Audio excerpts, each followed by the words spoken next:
नमस्कार।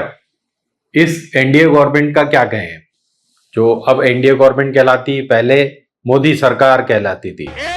तो इस मोदी सरकार के पिछले 10 सालों में ऐसे ऐसे कारनामे हुए हैं जिसका सबसे अच्छा प्रतिबिंब आपको दिखता है वो नीली बाल्टी जो रखी हुई है ना, जिससे से नए संसद से पानी चू रहा है। 12,000 करोड़ या 20,000 करोड़ का पूरा जो प्लान बनाया था माननीय मोदी जी ने, और लोग कहते हैं कि भाई क्योंकि मोदी जी की संसद है इसलिए आपको दुख हो रहा है। ऐसी बात नहीं है। ये मोदी जी की संसद में थे, ये बारिश हो रही थी, बारिश का पानी अंदर आ रहा था, जबकि दिल्ली में इतनी जोर से बारिश भी नहीं होती कि चेरापूंजी हो गया वो।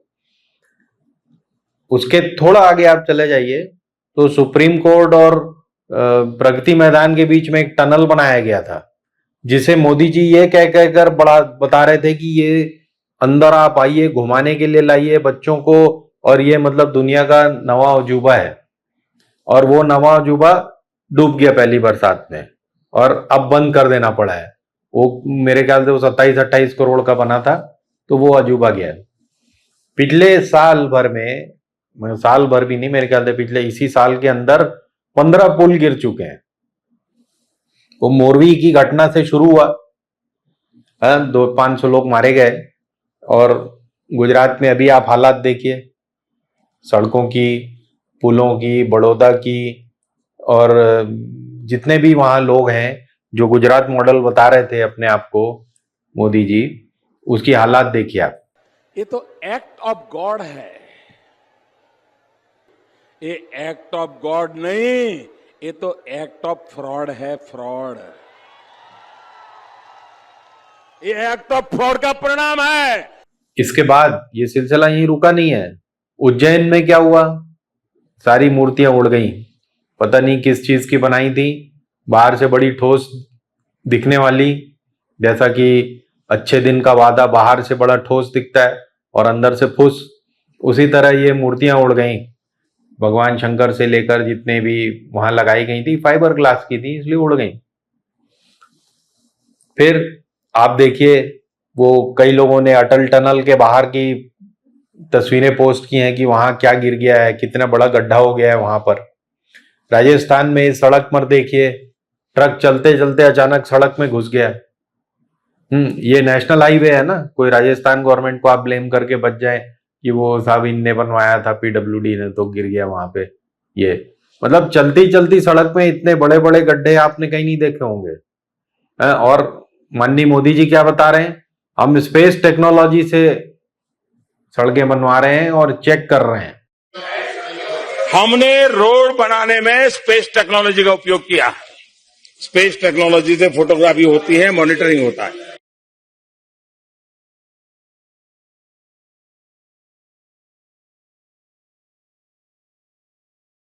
और आगे बढ़े तो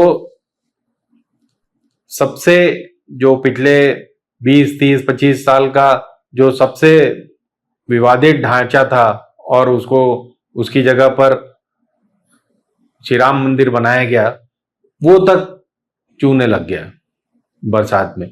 अयोध्या एयरपोर्ट ध्वस्त हो गया, अयोध्या का स्टेशन पानी भर गया, वहां का स्टेडियम जो अमित शाह जी बता रहे थे कि जिसका नाम नरेंद्र मोदी स्टेडियम कर दिया गया बाद में, पटेल जी का नाम हटा करके, उसकी हालत आप देख लीजिए, पानी भर रहा है। और लेटेस्ट हो गया, शिवाजी की मूर्ति गिर गई। तो ये 10 साल में ऐसा क्या क्या कर दिया इन्होंने कि इतनी विपदाएं आ गई। इतना, इसका एक ही कारण है, सिर्फ एक कारण है, वो है करप्शन। जो पिछले 60 साल चिल्लाते रहे हैं जो लोग, और उसमें जितना करप्शन नहीं हुआ वो ये 10 साल में हो गया। अब आप पूछेंगे कैसे? भाई, एक आरटीआई एक्टिविस्ट सूरत के, मतलब गुजराती एक आरटीआई एक्टिविस्ट ने आरबीआई से पूछा कि आपने कितने करोड़ के लोन माफ किए हैं, तो चौंकाने वाला 9 साल के अंदर, अभी तो 10वां साल लगा ही था तब उसने पूछा था, 9 साल के अंदर 25 लाख करोड़ के ऋण माफ कर दिए गए। इनमें से सबसे बड़ा ऋण किसका था? अनिल अंबानी का। क्या कितने का ऋण था? 50,000 करोड़ का ऋण था। कितने में माफ किया गया? 0.01%, यानी उसको आप मेंशन ही नहीं करते तो भी ठीक था। कहीं आपने सुना है कि आपके जो आउटस्टैंडिंग ऋण का है, आपने बंगला खरीदा या फ्लैट खरीदा 50 लाख का, और उसके आपको बोला गया कि चलो 1 लाख रुपए दे और मामला साफ? ऐसा हो जाए तो कितने जो किसान मर रहे हैं विदर्भ में या आंध्रा में, ये सब बच जाते। तो ऐसे ऐसे कारोबार हुए हैं इस 10 साल के अंदर। और ये 25 लाख करोड़, आप सोचोगे कि ये तो यूपीए गवर्नमेंट के टाइम भी हुआ था। बिल्कुल हुआ था। मैं कहां कह रहा हूं कि ये गवर्नमेंट अच्छी है और वो खराब थी, और वो खराब थी और ये अच्छी है या ये भी खराब है। वो उनने भी किया। उनने लेकिन 11 साल में 3.5 लाख करोड़ के ऋण माफ किए थे, और कहां 25 लाख करोड़ 9 साल के अंदर।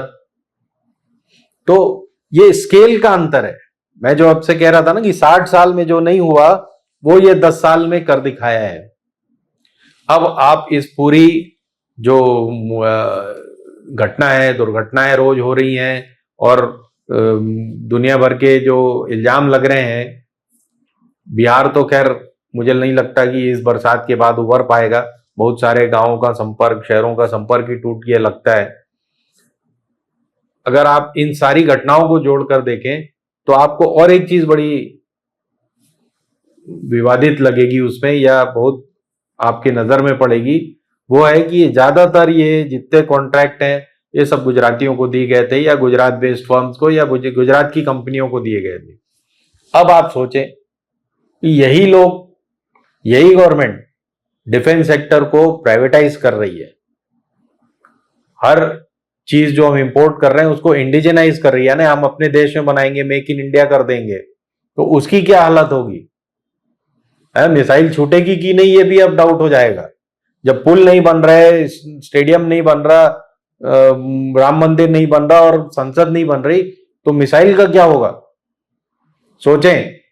और इस बात पर ध्यान दें कि हम 60,000 करोड़ का ऋण माफ कर देते हैं या लाख करोड़ का किसानों का, तो इतना हल्ला होता है।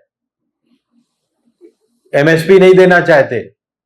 एमएसपी पे 2-3 लाख करोड़ साल का खर्चा है, और ये 25 लाख करोड़ हम ऐसे छोड़ देते हैं जैसे ये हमारे देश में इस पैसे से कोई प्रगति नहीं होनी थी, और ये तो मतलब चिल्लर था।